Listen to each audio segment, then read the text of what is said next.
കാലാതീതമായ സ്നേഹത്തിന്റെ മായാലോകത്തേക്ക് ചുവടുവെക്കാൻ ഏപ്രിൽ 25 മുതൽ മെയ് 1 വരെ മലബാർ ഗോൾഡ് ആൻഡ് ഡയമണ്ട്സ് ഒരുക്കുന്ന ബ്രൈഡൽ ജ്വല്ലറി ഷോ. അതിസൂക്ഷ്മമായി രൂപകൽപ്പന ചെയ്ത ബ്രൈഡൽ കളക്ഷനിൽ പാരമ്പര്യത്തിന്റെ തനിമ കൂടി ചേരുന്ന സ്വർണ്ണ വിസ്മയം. Malabar gold and diamonds Vadakara ഷോറൂമിൽ ഒരുക്കുന്ന അതിവിശിഷ്ടമായ ആഭരണങ്ങൾ നിങ്ങളുടെ സ്നേഹത്തെ കൂടുതൽ മനോഹരമാക്കുമെന്നത് ഞങ്ങളുടെ ഉറപ്പ്. വരും, മനസ്സിനിണങ്ങിയ ആഭരണങ്ങൾ സ്വന്തമാക്കൂ ഞങ്ങളുടെ ഏറ്റവും വലിയ ബ്രൈഡൽ കളക്ഷനിൽ നിന്നും. PMJVK പദ്ധതിയുടെ കീഴിൽ സംസ്ഥാനത്ത് ധാരാളം പദ്ധതികൾ നടന്നു വരുന്നുണ്ട്. കേന്ദ്ര ഗവൺമെൻറ്റിൻ്റെ 60%, കേരള സർക്കാരിൻ്റെ 40% പണം ഉപയോഗിച്ചാണ് ഈ പദ്ധതികൾ നടപ്പിലാക്കുന്നത്. ഇന്ന് വടകരയിൽ നമ്മൾ നിർമ്മിക്കുന്ന ഈ ആശുപത്രി കെട്ടിടം ഏറ്റവും ആധുനിക സൗകര്യങ്ങൾ ഉള്ള ഒരു കെട്ടിടമാണ്. വടകര ആശുപത്രിയെ സംബന്ധിച്ചിടത്തോളം ഈ കെട്ടിടം ഇവിടുത്തെ ജനങ്ങൾക്ക് ഏറ്റവും കൂടുതൽ ഉപകാരപ്രദമാവും എന്ന കാര്യത്തിൽ ഒരു സംശയമില്ല. ഇന്ന് കേരളത്തിൽ നടപ്പാക്കുന്ന ന്യൂനപക്ഷ വികസന പദ്ധതിക്ക് ഒരു പ്രത്യേകത കൂടിയുണ്ട്.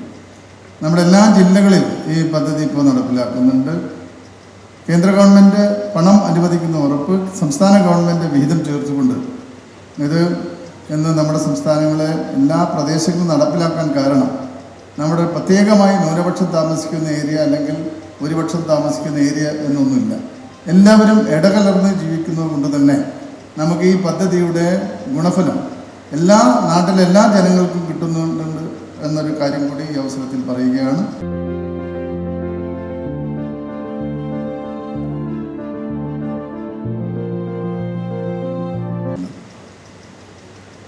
നമ്മുടെ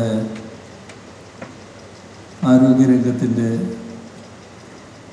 ശേഷി വർദ്ധിപ്പിക്കാനുതകുന്ന ഒരു പദ്ധതി.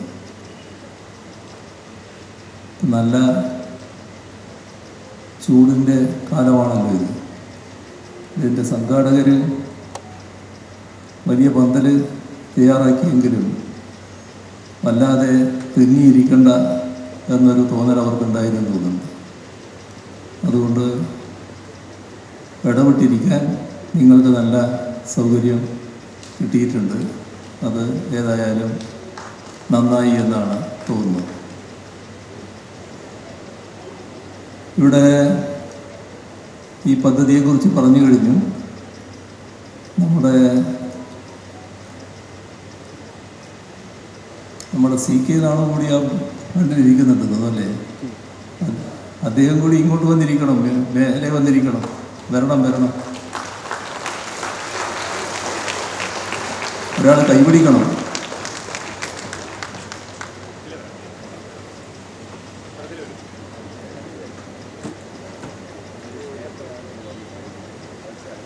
കേന്ദ്ര സംസ്ഥാന സർക്കാരുകൾ സംയുക്തമായി നടപ്പാക്കുന്ന ഒരു പദ്ധതിയാണ്. നാടിൻ്റെ പൊതുവായ വികസനത്തിൽ ഉത്തരവാദിത്വമുള്ളവയാണ് കേന്ദ്ര സർക്കാരായാലും സംസ്ഥാന സർക്കാരായാലും. കേന്ദ്ര സർക്കാരിൽ പ്രധാനമന്ത്രി ജൻ വികാസ് കാര്യക്രം എന്ന പദ്ധതിയുടെ കീഴിൽ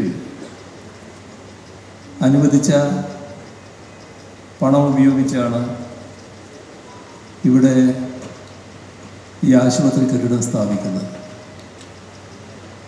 ജില്ലാ ആശുപത്രി സാധാരണ നിലയിൽ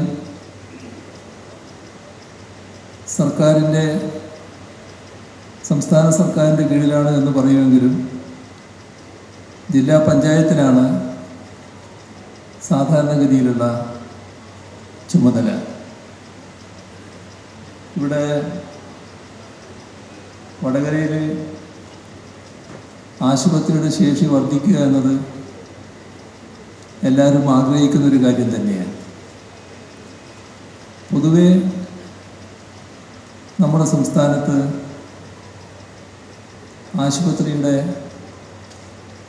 കഴിവ് നല്ലതുപോലെ വർദ്ധിപ്പിക്കാൻ നമുക്ക് കഴിഞ്ഞിട്ടുണ്ട് എന്നുള്ളതാണ് കാണാൻ കഴിയുക. ഇവിടെ പറഞ്ഞു 83 കോടി രൂപയാണ് ഈ കെട്ടിടത്തിന് ചെലവഴിക്കാൻ പോകുന്നത്. അതിൽ 60% കേന്ദ്ര സർക്കാരും 40% സംസ്ഥാന സർക്കാരും വഹിക്കും. അപ്പോൾ കേന്ദ്ര സർക്കാർ 50 കോടി രൂപ, സംസ്ഥാന സർക്കാർ 33 കോടി രൂപ. ഇതിനുള്ളൊരു പ്രത്യേകത, ഇതിനോടകം തന്നെ കേന്ദ്ര സർക്കാർ 25 കോടി രൂപയും സംസ്ഥാന സർക്കാർ 16 കോടി രൂപയും ഇതിനു വേണ്ടി ലഭ്യമാക്കി കഴിഞ്ഞു എന്നുള്ളതാണ്. ഇവിടെ 6 നിലകളിലായിട്ടാണ് ഈ കെട്ടിടം ഒരുങ്ങാൻ പോകുന്നത്.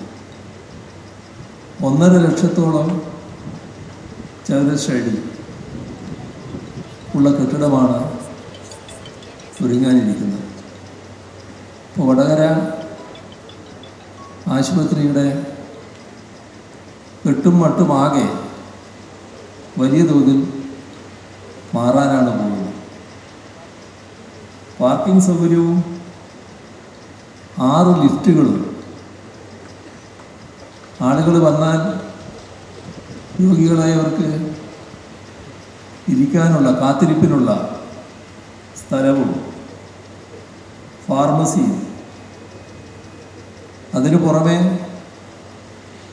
24 OP മുറികളും, അതിനൂതനമായ ലാബ് സൗകര്യങ്ങളും, ഇതിനെല്ലാം പുറമെ റേഡിയോളജി വകുപ്പ്, രക്തബാങ്ക് യൂണിറ്റുകൾ, അങ്ങനെ വിശാലമായ സൗകര്യങ്ങളോട് കൂടിയാണ് ഈ കെട്ടിടം ഒരുങ്ങുന്നത്. ഇതുമായി ബന്ധപ്പെട്ട് ചിലത് പറയാൻ എനിക്ക് തോന്നുന്നുണ്ട്. പിന്നെ ഔചിത്യ ഭംഗി കൊണ്ട് മറ്റു കൂടുതൽ കാര്യങ്ങളിലേക്ക് കടക്കാതെ ഞാൻ ഒതുക്കുകയാണ്. 6 ഓപ്പറേഷൻ തിയേറ്ററുകൾ, 123 കിടക്കകൾ, ഐസൊലേഷൻ വാർഡുകൾ, 22 കിടക്കകളുള്ള അതിപരിചരണം ആവശ്യമുള്ള ആളുകൾക്കുള്ള ചികിത്സാ സംവിധാനം, 14 കിടക്കകളുള്ള പോസ്റ്റ് ഓപ്പറേഷൻ വാർഡ്, 25 കിടക്കകളുള്ള അത്യാഹിത വിഭാഗം, എല്ലാം ഈ കെട്ടിടത്തിൽ ഒരുങ്ങുകയാണ്.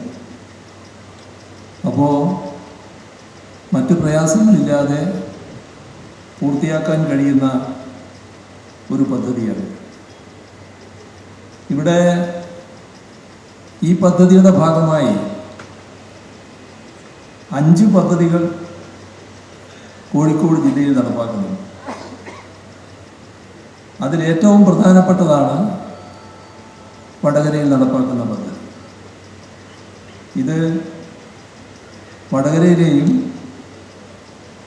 സ്വാഭാവികമായും സമീപ പ്രദേശങ്ങളിലെയും ജനങ്ങളുടെ ആരോഗ്യം മെച്ചപ്പെടുത്തുന്നതിനും മതിയായ ചികിത്സാ സൗകര്യം ഉറപ്പുവരുത്തുന്നതിനും സഹായിക്കുന്ന ഒന്നായി മാറും. നമുക്കറിയാം, ഏകദേശം 7 പതിറ്റാണ്ട് മുൻപ് സ്ഥാപിക്കപ്പെട്ട ആശുപത്രിയാണ് ഇവിടുത്തെ ആശുപത്രി. ഇവിടെ ഇത് ജില്ലാ ആശുപത്രിയായി ഉയർത്തുന്നത് 2011-ലാണ്. അന്ന് 5 കോടി രൂപയാണ് ആ കെട്ടിടത്തിനായി സർക്കാർ അനുവദിച്ചത്. പിന്നീട് 2016 നബാർഡിൻ്റെ ആഭിമുഖ്യത്തിൽ ഈ ആശുപത്രിക്കായി ഒരു കെട്ടിടം ഒരുക്കി. അതോടൊപ്പം തന്നെ പീഡിയാട്രിക് ICU ഇവിടെ സജ്ജമാക്കാനായി. 2022 ഒക്ടോബറിൽ ജില്ലാ പഞ്ചായത്ത് 2.25 കോടി രൂപ ചെലവഴിച്ച് ഒരു പുതിയ 3 നില ഡയാലിസിസ് സെൻ്റർ ഇവിടെ പ്രവർത്തനം ആരംഭിച്ചു. മാതൃകാപരമായ രീതിയിലാണ് ആ ഡയാലിസിസ് സെൻ്ററിൻ്റെ പ്രവർത്തനം ഇതിൻ്റെ ഭാഗമായി നടക്കുന്നത്. നല്ല ജനകീയ പങ്കാളിത്തം അത്തരം പരിപാടികൾക്ക് ഉറപ്പുവരുത്താൻ കഴിഞ്ഞിട്ടുണ്ട്. ഇതൊഴികെ, ഇന്നത്തെ പരിപാടി ഒഴികെ വടകരയിലെ ഏത് പരിപാടിക്കും വലിയ ജനപങ്കാളിത്തമാണ് സാധാരണ കാണാറുള്ളത്. അതുതന്നെയാണ് ഡയാലിസിസ് സെൻ്റർ പൂർണ്ണ സൗജന്യമായി നടപ്പിലാക്കുന്നതിന് ഈ ആശുപത്രിയുടെ ഭാഗമായി കഴിഞ്ഞത് എന്നത് വസ്തുതയാണ്. ഞാൻ ഉദ്ദേശിക്കുന്നത് മാതൃകാപരമായ രീതിയിൽ ഇവിടെ ശേഖരിച്ച ഫണ്ടിനെ കുറിച്ചാണ്. ആവശ്യമായ ഫണ്ട് ശേഖരിക്കാൻ എത്ര താല്പര്യപൂർവ്വമാണ് ജനങ്ങൾ സഹകരിച്ചത് എന്നത് നിങ്ങൾക്ക് ഏവർക്കും അറിയാവുന്നത്. ഇവിടെ 3 കോടി രൂപയുടെ പദ്ധതികളാണ് അതിൻ്റെ ഭാഗമായി നടപ്പാക്കുന്ന സ്ഥിതി വന്നിട്ടുള്ളത്. നമ്മുടെ സംസ്ഥാനത്ത് 2016 ആരോഗ്യരംഗം മെച്ചപ്പെടുത്തുന്നതിനായി സംസ്ഥാന സർക്കാർ ആവിഷ്കരിച്ച പദ്ധതിയാണ് ആർദ്രം പദ്ധതി. അതിൻ്റെ ഭാഗമായി സംസ്ഥാനത്തെ എല്ലാ ആശുപത്രികളും, പ്രൈമറി ഹെൽത്ത് സെൻ്റർ മുതൽ മെഡിക്കൽ കോളേജ് ആശുപത്രികൾ വരെ വലിയ തോതിൽ വികസിപ്പിക്കപ്പെട്ടു എന്നാണ് കാണാൻ നമുക്ക് കഴിയും. പ്രൈമറി ഹെൽത്ത് സെൻ്ററുകൾ കുടുംബാരോഗ്യ കേന്ദ്രങ്ങളായി മാറി. താലൂക്ക് ആശുപത്രി മുതൽ മെഡിക്കൽ കോളേജ് ആശുപത്രി വരെ വിവിധ തരത്തിലുള്ള സൂപ്പർ സ്പെഷ്യാലിറ്റി സൗകര്യങ്ങൾ ഒരുക്കുന്ന സ്ഥിതിയുണ്ട്. ഇതിൻ്റെ ഭാഗമായി തന്നെ ഒരുപാട് നേട്ടങ്ങൾ പൊതുവെ നമ്മുടെ സംസ്ഥാനത്ത് നേടാൻ കഴിഞ്ഞിട്ടുണ്ട്. രോഗപ്രതിരോധ കുത്തിവയ്പ്പ്, ആശുപത്രികളിൽ വെച്ചുള്ള പ്രസവം, ജനനസമയത്തെ സ്ത്രീ പുരുഷ അനുപാതം, കുറഞ്ഞ ശിശുമരണ നിരക്ക്, ഇവയിലെല്ലാം ലോകോത്തര നിലവാരം തന്നെ നമുക്ക് നേടിയെടുക്കാൻ കഴിഞ്ഞിട്ടുണ്ട്. എന്നാൽ ആ നേട്ടങ്ങളിൽ നാം അഭിമാനിക്കുമ്പോൾ തന്നെ ഇത്തരം നേട്ടങ്ങളെ പിന്നോട്ടടിപ്പിക്കുമാറുള്ള ചില അശാസ്ത്രീയ പ്രവണതകൾ സംസ്ഥാനത്ത് തലപൊക്കുന്നത് നാം ഗൗരവമായി കാണും. അടുത്ത ദിവസം മാധ്യമങ്ങളിൽ വന്ന വാർത്ത എല്ലാവരെയും വേദനിപ്പിക്കുന്ന കാര്യമാണ്. അതൊക്കെ ഈ തരത്തിലുള്ള അശാസ്ത്രീയ ചിന്തകളുടെ ഭാഗമായി സംഭവിച്ചതുമാണ്. വാക്സിൻ വിരുദ്ധത, ഗർഭകാലത്തും പ്രസവത്തിലും സുരക്ഷ ഉറപ്പാക്കാനുള്ള വിമുഖത, ഇതൊക്കെ വളരെ പ്രധാനപ്പെട്ടതാണ്. ആധുനിക വൈദ്യശാസ്ത്രം വലിയ തോതിൽ പുരോഗതി പ്രാപിച്ച ഈ ഘട്ടത്തിൽ അതിൻ്റേതായ സാങ്കേതിക മികവ് സ്വീകരിക്കുന്നതിന് വിമുഖത കാണിക്കുന്നത് ജീവൻ കൊടുക്കുന്നതിനിടയാക്കുന്നു എന്നുള്ളതാണ് അടുത്ത ദിവസത്തെ വാർത്തയിൽ നാം കണ്ടത്. അപ്പം ഇത്തരം കാര്യങ്ങൾ പ്രചരിപ്പിക്കുന്നവരുണ്ട്. ഏത് ഈ അശാസ്ത്രീയമായ കാര്യങ്ങൾ, ആ അശാസ്ത്രീയമായ കാര്യങ്ങൾ പ്രചരിപ്പിക്കുന്നവർ സമൂഹത്തിന് വലിയ ദ്രോഹമാണ് വരുത്തി വെക്കുന്നത്. സമൂഹത്തോട് ദ്രോഹം ചെയ്യുന്നവരെയാണ് സാമൂഹ്യ ദ്രോഹികൾ എന്ന് നാം സാധാരണ പറയാറുള്ളത്. ആ സാമൂഹ്യ ദ്രോഹികളുടെ പട്ടികയിലാണ് അവരെയും കാണേണ്ടത്. ഇത്തരം അശാസ്ത്രീയ പ്രചരണങ്ങൾക്കും അതുപോലുള്ള ഇന്നത്തെ ശാസ്ത്ര മികവിനെതിരെ നിലപാട് സ്വീകരിക്കുന്നവർക്കുമെതിരെ ഒറ്റക്കെട്ടായി നിൽക്കാൻ നമുക്ക് കഴിയേണ്ടതാണ്. നേരത്തെ ഞാൻ പറഞ്ഞ രീതിയിൽ പ്രൈമറി ഹെൽത്ത് സെൻ്റർ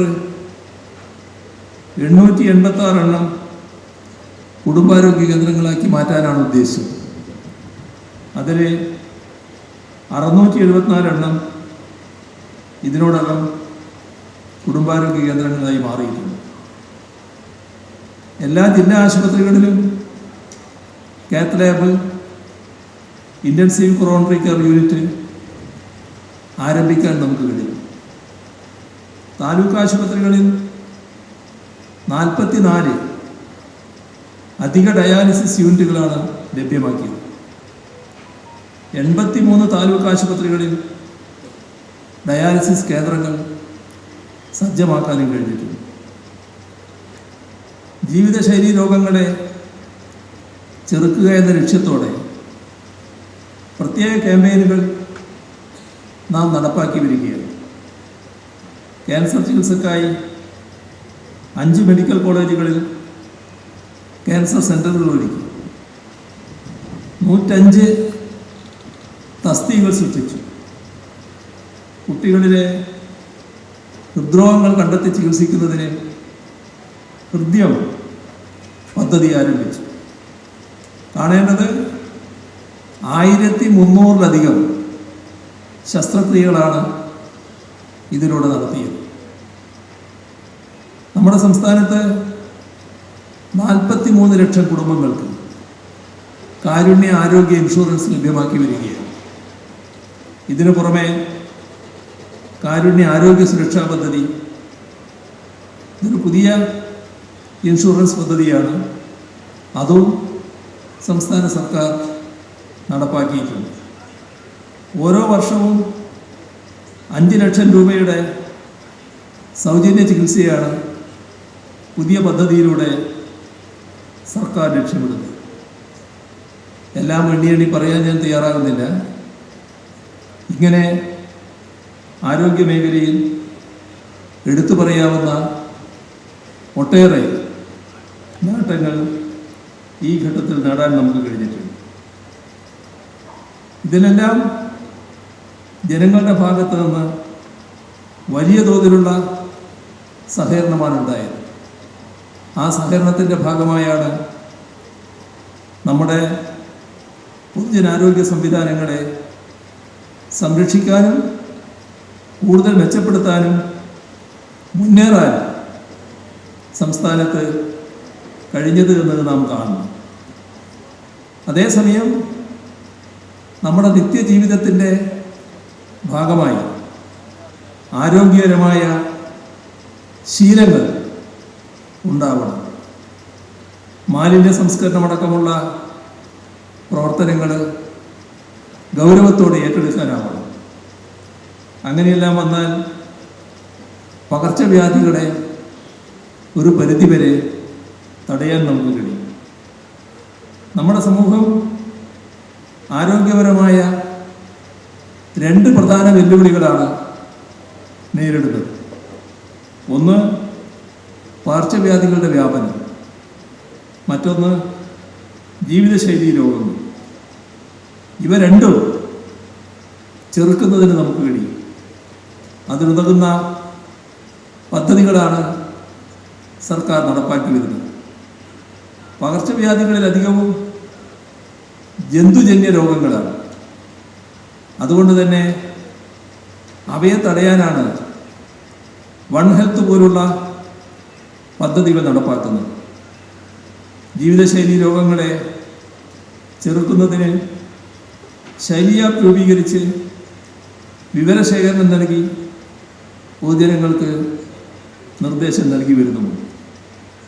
ഇത്തരം കാര്യങ്ങളിൽ എല്ലാവരുടെയും സഹകരണം ഉണ്ടാവണമെന്നാണ് അഭ്യർത്ഥിക്കാനുള്ളത്.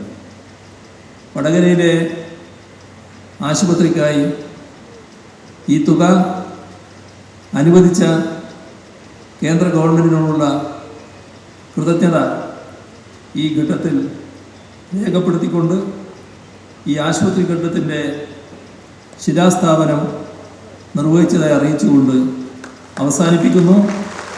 നിങ്ങൾക്കെൻ്റെ സ്നേഹാഭിവാദം. ടീച്ചറെ, ഇത് നമ്മുടെ ഫാമിലിയിലെ വെഡിങ് ഫെസ്റ്റിവൽ ആണ്. നമ്മുടെ ഫാമിലിയിലെ കല്യാണം. ഫാമിലിയിൽ കല്യാണമാണ്. ഗംഭീരമായ കളക്ഷനോടെ കല്യാണത്തിനൊരുങ്ങി ഫാമിലി വെഡിംഗ് സെന്റർ. അപ്പോ ടീച്ചർ കുടുംബസമേതം വരണം. ഓ ആയിക്കോട്ടെ. Family wedding centre. ഈ വടകര ജില്ലാ ആശുപത്രിയുടെ ഫേസ് 2 അതിൻ്റെ ശിലാസ്ഥാപനം നടന്നുകൊണ്ടിരിക്കുക. ഇത് PMKVK എന്ന പദ്ധതി, പ്രധാനമന്ത്രി ജൻവികാസ് കാര്യക്രം, 60% കേന്ദ്ര സർക്കാരിൻ്റെ വിഹിതമാണ്.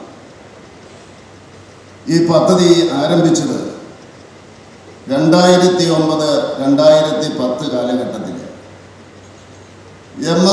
MSDP multi sectoral development programme എന്ന രീതിയിലാണ് ഇത് ആരംഭിച്ചത്. ആ സമയത്ത് ആദ്യം ഇന്ത്യയിൽ 1-2 ജില്ലകളിൽ മാത്രമേ തുടങ്ങിയുള്ളൂ.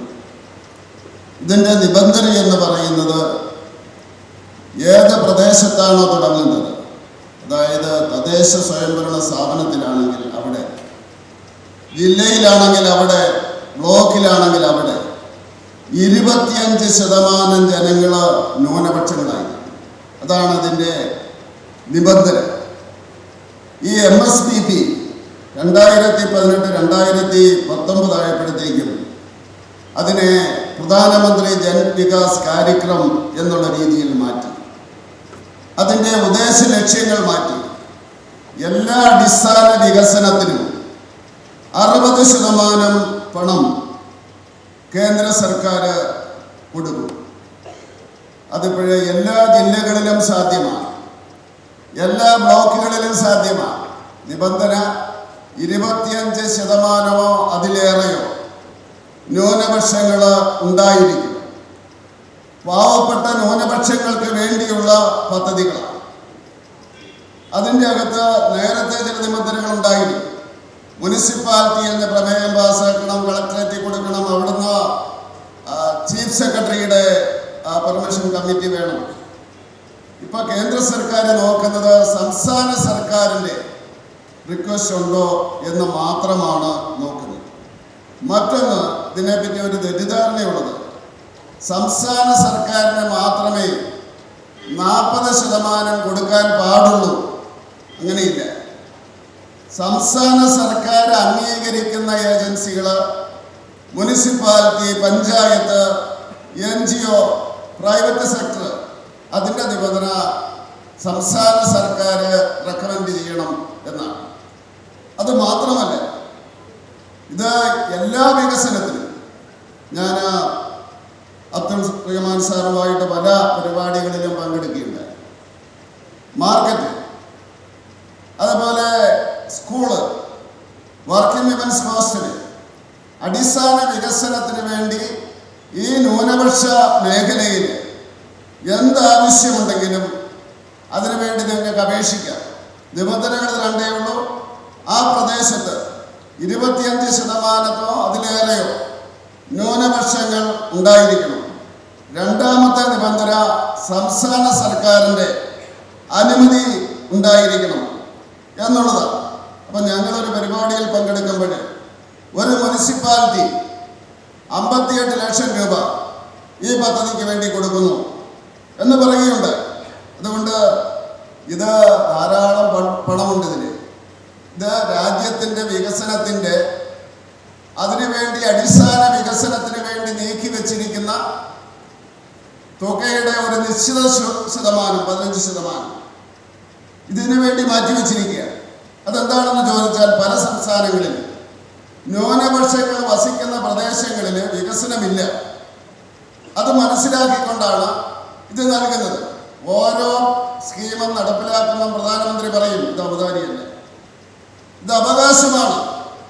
ഒരുപക്ഷെ ഒരു കാലഘട്ടത്തിൽ രാജ്യത്തിന് സാമ്പത്തിക ശേഷി ഇല്ലാത്തത് കൊണ്ട് തടയപ്പെട്ട അവകാശമാണ്, ജനങ്ങളുടെ അവകാശമാണ്.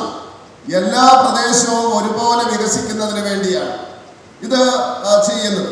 അപ്പം അതുകൊണ്ട് ഇവിടെ എന്നെ കേൾക്കുന്നവരോടെല്ലാം അഭ്യർത്ഥിക്കുകയാണ്, അടിസ്ഥാന വികസനവുമായിട്ട് ബന്ധപ്പെട്ട എന്ത് കാര്യം, ഞാൻ ഉദാഹരണം പറയാം, മറ്റേ ഈ കേരളത്തിലെ അല്ല, കടൽ വെള്ളത്തിൽ നിന്ന് കുടിവെള്ളം ഉണ്ടാക്കുന്നത് അതിനും പൈസ കൊടുക്കുന്നുണ്ട്. അപ്പോൾ അത് അവിടെ ഏതെങ്കിലും ഏജൻസി, സംസ്ഥാന സർക്കാർ ചുമതലപ്പെടുത്തുന്ന ഏജൻസികൾ അത് മുന്നോട്ട് വരണം. അപ്പോൾ അതുകൊണ്ട് ഇത് കിട്ടാൻ വലിയ ബുദ്ധിമുട്ടൊന്നുമില്ല. ഞാൻ പറഞ്ഞത് സംസ്ഥാന സർക്കാർ സമ്മതിച്ചാൽ മതി. പിന്നെ അതിൻ്റെ മാർച്ച് 6-ാം തീയതി തിരുവനന്തപുരത്ത് ഞങ്ങളോട് ഈ സൗത്ത് ഇന്ത്യയിലെ എല്ലാവരും കൂടെ കൂടിയിരുന്നു.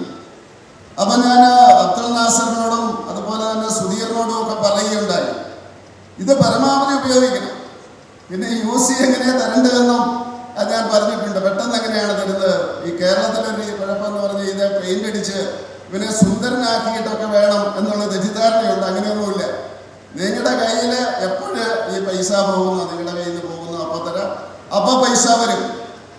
ആ ഫണ്ടിലെ പൈസ തീർന്നാൽ അപ്പം ആ പൈസ വരും, ആവശ്യത്തിനുള്ള അടുത്തതിന് വേണ്ടി വരും. അതുകൊണ്ട് എല്ലാവരോടും അഭ്യർത്ഥിക്കുന്നു, ഏത് വികസന പദ്ധതിയും ന്യൂനപക്ഷ മേഖലയിൽ ഇത് ഉപയോഗിക്കണം, മുന്നോട്ട് വരണം. ധാരാളം ഫണ്ടുണ്ട്. ഇപ്പം ഈ 83 കോടി എന്ന് പറയുമ്പോൾ 49 കോടിയേ ഉള്ളൂ കേന്ദ്ര ഗവൺമെൻറ്റിൻ്റെ. 60%, 40% അത് ഇതുമായിട്ട് ബന്ധപ്പെട്ട ആർക്കും അത് ചെയ്യാവുന്നതാണ്. കേരളത്തിലെ ഇതുവരെയും 283.8 കോടി ഇപ്പോഴത്തെ പൈസ കൂടാതെയാണ് മുടക്കിയിട്ടുണ്ട്. ഏതാണ്ട് 2179 യൂണിറ്റ് എന്ന് പറയുമ്പോൾ സ്മാർട്ട് ക്ലാസ്സുകളൊക്കെ ഉൾപ്പെടെയാണ്, ചെറുതും വലുതുമായിട്ട്. കേന്ദ്രത്തിൽ 11 ലക്ഷം യൂണിറ്റുകൾ, 25,000 കോടി രൂപ കേന്ദ്രത്തിൽ നിന്ന് കൊടുത്തിട്ടുണ്ട്. അപ്പം ഇത് ഒരു വികസിത ഭാരതത്തിന് വേണ്ടി എല്ലാ പ്രദേശവും ഉൾപ്പെടുന്ന വികസിക്കുന്ന ഒരു സംഭവമാണ് പ്രധാനമന്ത്രി മുന്നോട്ട് വെക്കുന്നത്. അതുകൊണ്ടാണ് എല്ലാവരുടെയും ഒപ്പം, എല്ലാവരുടെയും വികസനം, എല്ലാവരുടെയും വിശ്വാസം, എല്ലാവരുടെയും പ്രയത്നം വേണം എന്ന് പറഞ്ഞ പ്രയത്നമാണ് ഞാൻ പറഞ്ഞത്. മുന്നോട്ട് വരണം, ഇത് ഉപയോഗിക്കാൻ വേണ്ടി മുന്നോട്ട് വരണം. ഈ 1947 തൊട്ട് ഇന്ന് വരെയും എല്ലാ ഭരണാധികാരികളും എല്ലാ ജനപ്രതിനിധികളും ഇതേ രീതിയിൽ മുന്നോട്ട് വന്നതുകൊണ്ടാണ് രാജ്യം ഇങ്ങനെ വികസിച്ചുകൊണ്ടിരിക്കുന്നത്. അത് ദ്രുതഗതിയിലായിട്ടും, പക്ഷേ എല്ലാവരുടെയും സംഭാവന ഇതിന് ആവശ്യമാണ്. അതുകൊണ്ട് ഈ പദ്ധതി നിങ്ങൾ ഉപയോഗപ്പെടുത്തണം. അതിൻ്റെ ഫണ്ടിൻ്റെ കാര്യത്തിൽ ബുദ്ധിമുട്ടണ്ട, ഞാനിവിടുത്തെ ഉദ്യോഗസ്ഥന്മാരോട് പറഞ്ഞിട്ടുണ്ട്. അതുപോലെ തന്നെ ഈ പദ്ധതി ഈ രീതിയിൽ വലിയൊരു പദ്ധതി, ആ ഹോസ്പിറ്റലിൻ്റെ കാര്യമെല്ലാം പറഞ്ഞു കഴിഞ്ഞു. ഒരു വലിയ ജില്ലാ ഹോസ്പിറ്റലിന് വേണ്ടി എല്ലാ കാര്യങ്ങളും ഇവിടെ ചെയ്യുന്നുണ്ട്. ഇവിടുത്തെ ഗവൺമെൻറ്റിനെയും മുഖ്യമന്ത്രിയെയും വകുപ്പ് മന്ത്രിയെയും എല്ലാം ഇതിൻ്റെ പേരിൽ അഭിനന്ദിച്ചുകൊണ്ട് നന്ദി രേഖപ്പെടുത്തിക്കൊണ്ട് ഞാൻ എൻ്റെ വാക്കുകൾ ഉപസ്മരിക്കുന്നു. നന്ദി, നമസ്കാരം. സന്തോഷമുള്ള ഒരു സന്ദർഭമാണ്. നമ്മുടെ വടകര ആശുപത്രിയെ സംബന്ധിച്ചിടത്തോളം ഇതിന് തൊട്ടു മുൻപ് നമ്മൾ നിർമ്മാണം പൂർത്തീകരിച്ച് ഉദ്ഘാടനം ചെയ്തത് ഏതാണ്ട് 14 കോടി രൂപ ചെലവഴിച്ചുകൊണ്ട് നമ്മൾ നിർമ്മിച്ച സ്ത്രീകളുടെയും കുഞ്ഞുങ്ങളുടെയും ബ്ലോക്ക് ഉൾപ്പെടെയുള്ള 4 നിലകളിലായി, ഗ്രൗണ്ട് പ്ലസ് 4 4 നിലകളിലായിട്ടുള്ള പുതിയ കെട്ടിടമായിരുന്നു. അതോടൊപ്പം ഒട്ടനവധി നിർമ്മാണ പ്രവർത്തനങ്ങൾ ഇവിടെ നടക്കുന്നുണ്ട്. പൂർത്തീകരിച്ചതിൽ പീഡിയാട്രിക് ICU വാർഡും ഉൾപ്പെടെ അത് ഏതാണ്ട് 1 കോടി രൂപയ്ക്ക് അടുത്ത് ചെലവഴിച്ചുകൊണ്ടാണ്, അതിൽ കൂടുതൽ 1 കോടി രൂപയിൽ കൂടുതൽ ചെലവഴിച്ചുകൊണ്ടാണ് പീഡിയാട്രിക് വാർഡും കുട്ടികളുടെ വാർഡും അതുപോലെ പീഡിയാട്രിക് ICU, കുഞ്ഞുങ്ങൾക്ക് തീവ്ര പരിചരണം ആവശ്യമായിട്ട് വന്നാൽ നമുക്കൊരു ICU സംവിധാനം ഇവിടെ ഉണ്ടായിരുന്നില്ല. അത് നമുക്ക് സാധ്യമാക്കാനായിട്ട് കഴിഞ്ഞു. ഇവിടെ ഡയാലിസിസ് യൂണിറ്റിൻ്റെ കാര്യം ബഹുമാനപ്പെട്ട CM തന്നെ ഇവിടെ പറയുകയുണ്ടായി.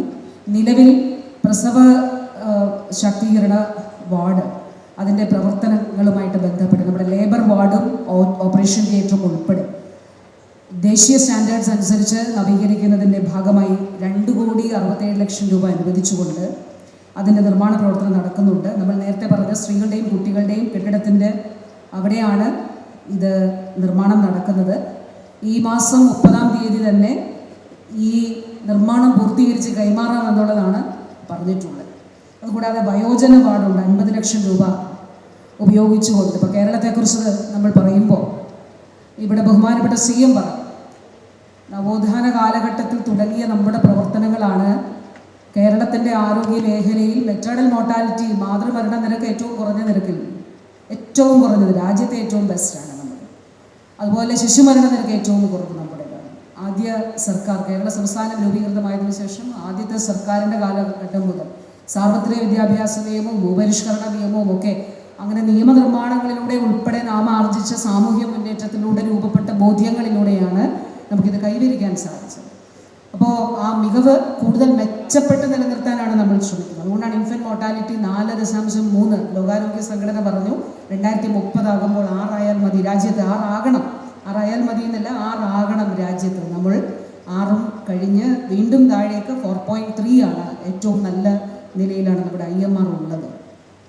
അടുത്ത ഈ 2026 ആകുമ്പോഴേക്കും നമ്മുടെ ജനസംഖ്യയുടെ 20% 60 വയസ്സിന് മുകളിലുള്ളവരാണ്. ഇത് കണ്ടുകൊണ്ട് കേരളത്തിൻ്റെ ആരോഗ്യ വകുപ്പ് എല്ലാ ആശുപത്രികളിലും ജീറിയാട്രിക് വാർഡുകൾ, കാരണം ഒരു പ്രായമാകുമ്പോൾ നമുക്കുണ്ടാകുന്ന അസുഖങ്ങൾക്ക് വ്യത്യസ്തതയുണ്ട്. അപ്പോൾ പ്രത്യേകമായ കെയർ നൽകുന്നതിന് വേണ്ടിയിട്ട് ജീറിയാട്രിക് വാർഡുകൾ ആരംഭിക്കുന്നതിന് തീരുമാനിച്ചു. അങ്ങനെ വയോജന വാർഡ് നമ്മുടെ വടകര ആശുപത്രിയിലും ആരംഭിക്കുന്നതിന് വേണ്ടി 50 ലക്ഷം രൂപ അതിനും അനുവദിച്ചിട്ടുണ്ട്. ഇത് ഒക്കെ കൂടാതെയാണ് ഇപ്പോൾ ഇവിടെ പറഞ്ഞ കേന്ദ്രവും സംസ്ഥാനവും കൂടി ഒന്നിച്ച് ചേർന്നുകൊണ്ട് ഇവിടെ പുതിയൊരു കെട്ടിടം 83 കോടി രൂപയ്ക്കാണ് അനുവദിക്കപ്പെട്ടിരിക്കുന്നത്. അതിൻ്റെ വീഡിയോ പ്രസൻറ്റേഷനൊക്കെ ഇവിടെ കഴിഞ്ഞു. വടകര ആശുപത്രിയെ സംബന്ധിച്ചിടത്തോളം 1200-ഓളമാണ് ഒരു ദിവസത്തെ ശരാശരി OP. IPU നല്ല നിലയിൽ നമുക്കുണ്ട്. നമ്മൾ നേരിട്ട ഒരു പ്രശ്നം സ്ഥല സൗകര്യം ഇല്ല എന്നുള്ളതാണ്. സ്ഥലപരിമിതി വലിയ രീതിയിൽ തെങ്ങിയാണ് നമ്മളിരിക്കുന്നത്. അപ്പോൾ ഈ നിർമ്മാണ പ്രവർത്തനം തന്നെ ഇവിടെ സാധ്യമാക്കുന്നതിന് നമുക്ക് പഴയ കെട്ടിടങ്ങളൊക്കെ പൊളിച്ചു മാറ്റേണ്ട ഒരു സാഹചര്യം ഉണ്ടായിരുന്നു. പക്ഷേ സാധാരണക്കാരായിട്ടുള്ള ആളുകൾ ധാരാളമായി ആശ്രയിക്കുന്ന ആശുപത്രി എന്നുള്ള നിലയിൽ അതാണ് CM പറഞ്ഞത്. നമ്മുടെ ആരോഗ്യ കേന്ദ്രം മുതൽ മെഡിക്കൽ കോളേജ് വരെ ആശുപത്രികളുടെ മുഖച്ഛായ മാറി. ഇന്ന് സർക്കാർ ആശുപത്രികളിലേക്ക് ചെന്നാൽ പണ്ട് നമുക്കറിയാം ഒരു പ്രത്യേക മണമുണ്ടാകും, അതുപോലെ തന്നെ ഒരു വൃത്തിയില്ലാത്ത സാഹചര്യമൊക്കെ ഉണ്ടാകും, നല്ല ബെഡുകൾ ഉണ്ടാവില്ല. പക്ഷേ ഇന്ന് ഏത് സ്വകാര്യ സംവിധാനത്തെയും വെല്ലുന്ന നിലയിലുള്ള സംവിധാനങ്ങൾ നമ്മുടെ സർക്കാർ ആശുപത്രിയിൽ സാധ്യമായി. 10,000 കോടി രൂപയിലധികമാണ് കിഫ്ബിയിലൂടെ നമ്മുടെ ആശുപത്രികളിൽ അനുവദിക്കപ്പെട്ടിട്ടുള്ളത്.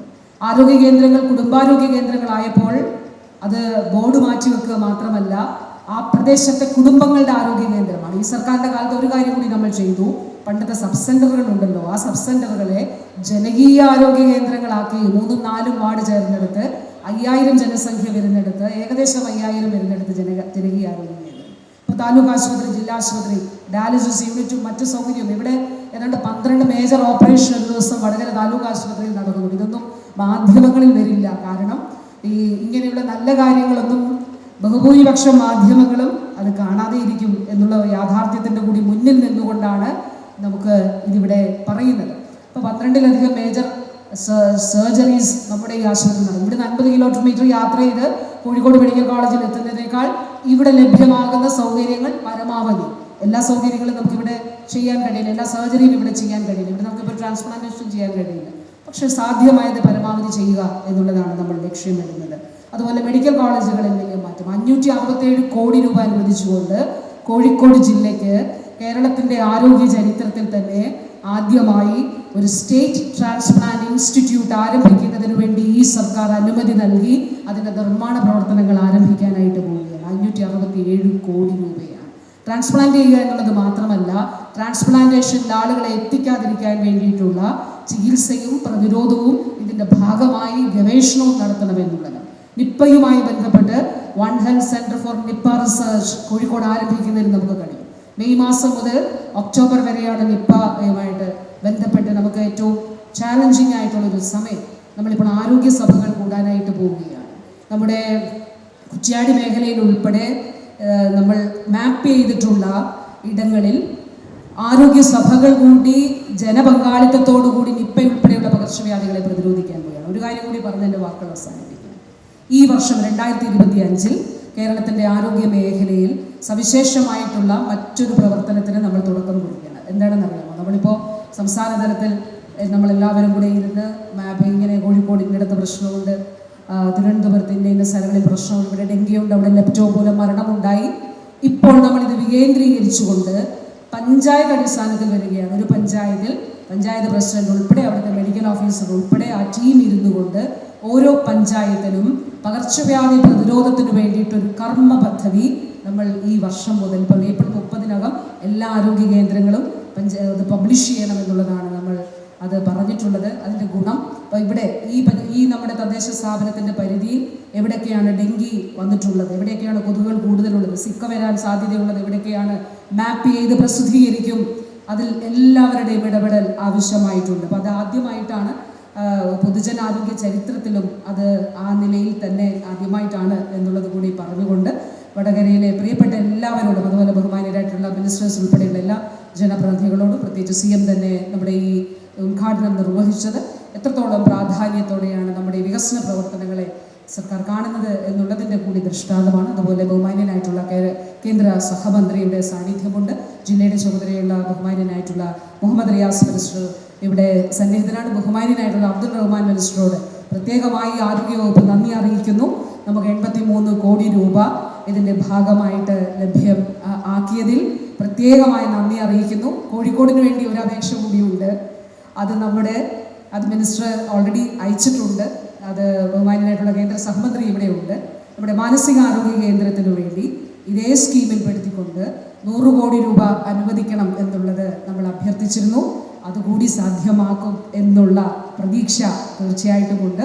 ഇത് നമുക്ക് സാക്ഷാത്കരിച്ചതിലും സന്തോഷം അറിയിക്കുന്നു. കുഞ്ഞമ്മദി ഊട്ടിമാഷും അതുപോലെ നാടുവേട്ടൻ്റെയും ഒക്കെ സാന്നിധ്യത്തിലും നന്ദി അറിയിച്ചുകൊണ്ട് എല്ലാവരോടും സ്നേഹാദരവുകൾ അറിയിച്ച് എൻ്റെ വാക്കുകൾ ചുരുക്കുന്നു. നന്ദി, നമസ്കാരം.